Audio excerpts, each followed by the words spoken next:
Secrets and Vows, Season 1, Episode 10, The Reckoning. The season did not end with forgiveness.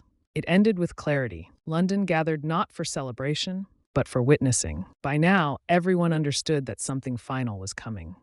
Invitations were accepted with dread rather than delight. Silence followed every arrival. Even laughter, when it appeared, sounded fragile, already mourning itself. This was not a night for masks. Lady Eliza Ardenwood arrived alone. She no longer cared how that appeared. She had survived scandal, betrayal, near ruin, and the slow realization that love did not protect, it exposed. Whatever remained of her innocence had been stripped away, but in its place stood something sharper. Truth. Julian Hawthorne arrived moments later. He was no longer welcome anywhere, and yet everyone watched him. He had become a symbol of sacrifice, of desire, of convenient blame. His reputation lay in ruins, but his posture remained composed. He had nothing left to lose. Lady Margaret Vale arrived last. Unbothered, unashamed, she moved through the room like a sovereign surveying her kingdom, fully aware that every eye tracked her. She had been exposed, but not defeated. Exposure, she knew, was only dangerous if one feared it. The gathering began politely. Then it broke. A man demanded answers from his wife. A woman accused her husband of years of deception.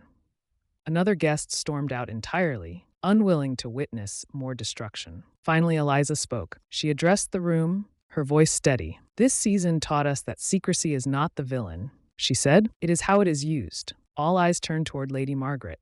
"You weaponized truth," Eliza continued. "You destroyed lives not for justice, but for control." Margaret smiled faintly. "And yet," she replied, "everything I revealed was real." "Reality without mercy is cruelty," Eliza said. Julian stepped forward. "And cruelty," he added, "always demands payment."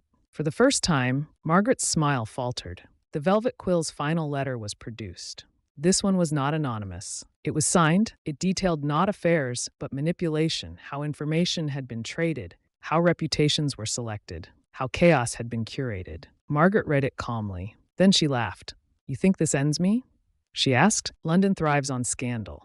I simply acknowledged its appetite." She turned to Eliza. "You will do the same one day." Eliza did not deny it.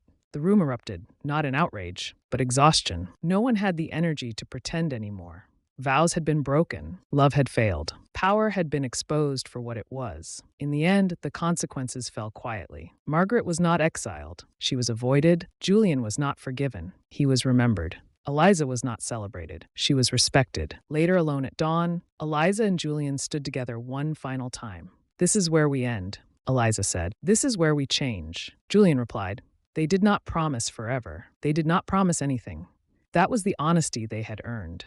The velvet quill's final words arrived as the season closed. Some secrets die, others become vows. Eliza folded the paper carefully. Julian let it burn. London exhaled. The season was over, but its consequences had only begun. Season finale review. The Reckoning delivers a devastating and elegant conclusion. Power is exposed, love is stripped of illusion, and every character pays a price that cannot be undone. No one truly wins, only